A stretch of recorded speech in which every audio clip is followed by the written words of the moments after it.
Alright guys, this is the video for 9.6, and in this video we're going to talk about inverse functions. So sine inverse, cosine inverse, and tangent inverse. But before we do that, I want you to go ahead and practice 1 and 2 on your own, and then we'll go over them. Alright, all this should have been reviewed, so I'm not going to go over it step by step, but for each one you would find the value of x by using the Pythagorean theorem, and then after you have all three sides, just remember SOHCAHTOA and what each sine, cosine, and tangent stands for. All right, let's look at example 1 together. So we have this diagram here, and it's kind of two parts. It says, determine which of the two angles has a cosine of 0.5. So if we have SOHCAHTOA, the cosine of theta is adjacent over hypotenuse. Okay, and we know that the fraction of 0.5, so we want the cosine of theta to be 1/2.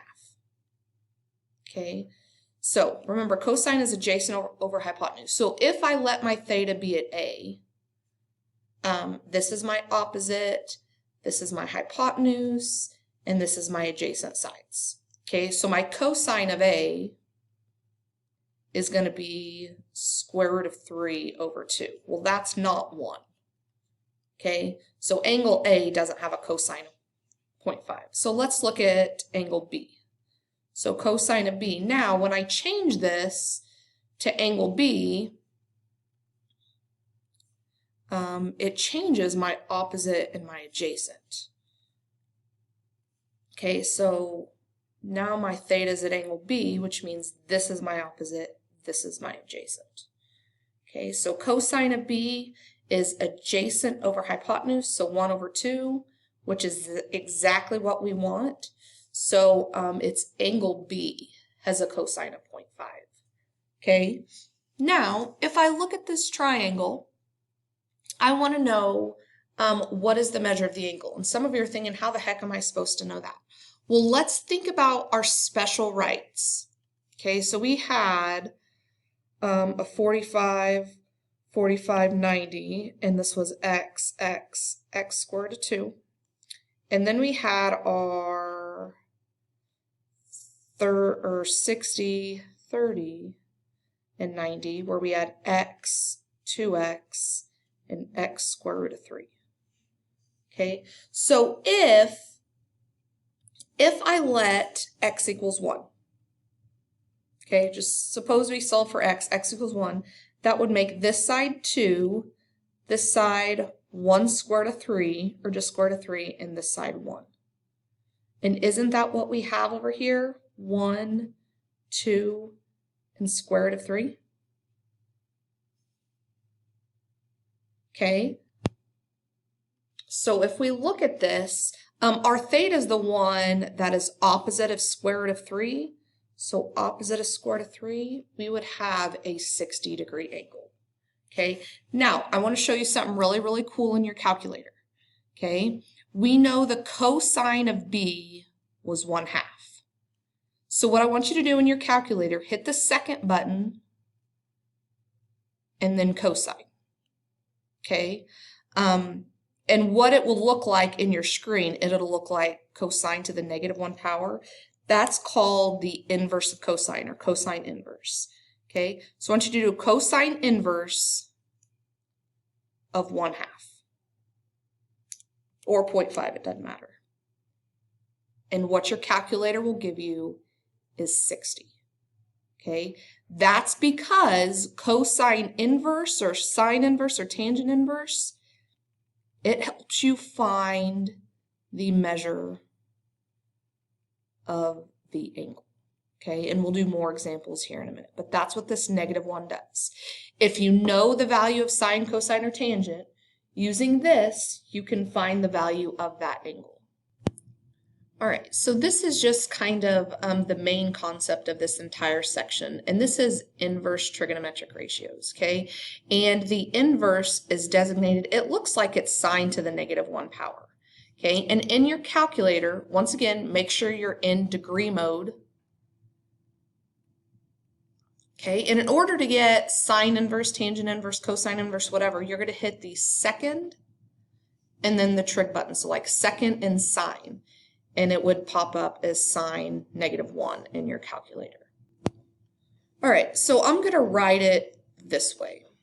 If I know, and I'm just going to write out angles, if I know that the sine of angle A equals, I don't know, 0.367, I'm just throwing out a number, okay, then that means that the sine inverse of this 0.367, if you put that into your calculator, what your calculator will give you is the measure of angle A. Okay, so we use these when you know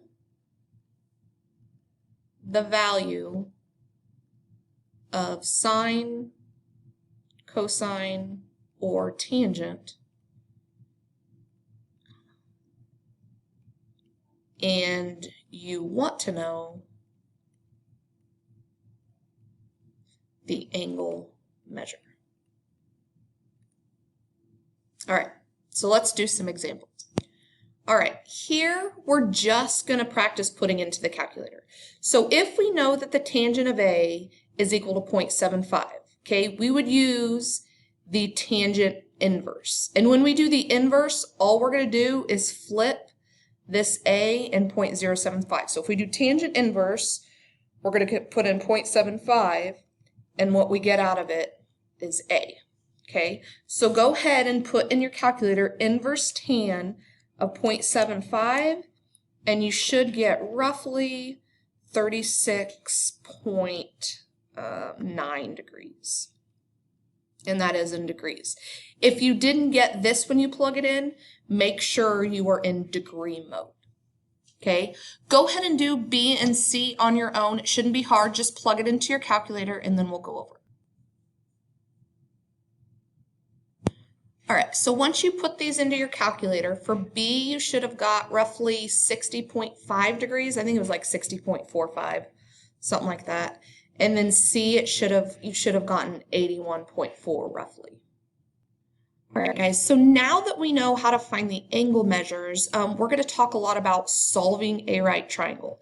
And so when I say to solve a triangle, whether it be right triangle or any triangle, what I mean is to find all angle measures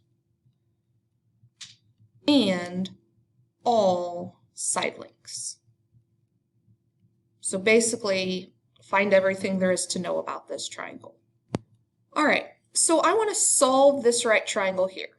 Okay, so what I want to do is I want to find the measure of angle A, I want to find the measure of angle B, and I want to find the measure of angle C. Okay, now, opposite of angle A is always called side A, but it's lowercase. Okay, opposite of angle C is side C, and opposite of angle B is side little b. Okay, we're going to be using that a lot. So I'm just going to do side little a, side little b, and side little c. Okay, now you'll always be given at least 3 pieces of information. Okay, we're given that angle C is a 90-degree angle. We're given that little side A is 3 and little side B is 2. Okay, easiest thing to do, guys, let's go ahead and find C. Okay, well, we can find C by using the Pythagorean theorem. This is our hypotenuse, so I could say 2 squared plus 3 squared equals C squared. So 4 plus 9 equals C squared, 13 equals C squared, or the square root of 13 is equal to C.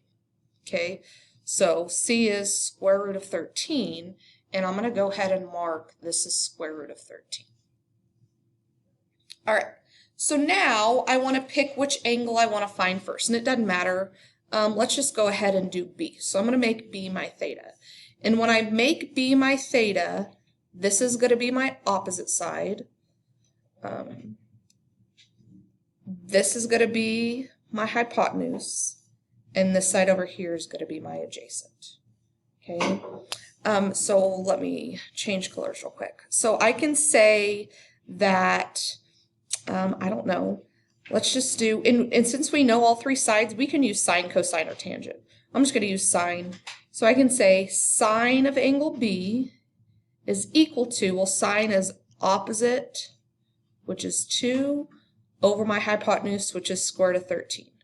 Now the cool thing about it is normally I would simplify this, but I'm just plugging this into my calculator, right? So to get the angle measure, I would do sine inverse, and I'd do 2 over square root of 13 equals the measure of angle B. Okay, so if I put inverse sine, and remember you have to do second sine in your calculator, and then 2 over square root of 13, I get roughly 33.7. So B is 33.7 degrees, okay? Now, last one's the easiest. I know that all three of these have to add to 180, so I could say 90 plus 33.7 plus angle A equals 180, and then subtract 90 and subtract 33.7 from both sides. So 180 minus 90 minus 33.7, I get angle A equals 56.3 degrees. So, and here I have solved this right triangle. All right, I want you to use the example we did as a reference, and I want you to try to do this one on your own. So you're going to find all three side lengths, and you're going to find all three angle measures. All right, so this is what you should have gotten. The first thing you should have done is solve for F, which is your hypotenuse. So you do the Pythagorean theorem, and you get F is 29. So I've highlighted over here what I found, and what's not highlighted is what I was already given. Okay, and then with that, when I had all three of these, I can use either sine, cosine, or tangent, and I can find that of either D or E, and it doesn't really matter. I chose to do angle D first, and I used tangent. You could have done whichever. And I got angle D is 46.4, which is right here. And then in order for these all three to add to 180, that means this one had to be 43.6. All right, go ahead and try this one on your own as well, and then we'll go to a different variety after this one. All right, so this is what you should have gotten for this example. It was the same process is the same too, so I'm just going to let you look at this. Once again, when we got to here, you could have used sine, cosine, or tangent, and you could have used either G or H. It didn't really matter, whichever you wanted to solve first. And the reason we have that flexibility is because we knew all three sides. We knew the opposite side, we knew the adjacent side, and we knew the hypotenuse.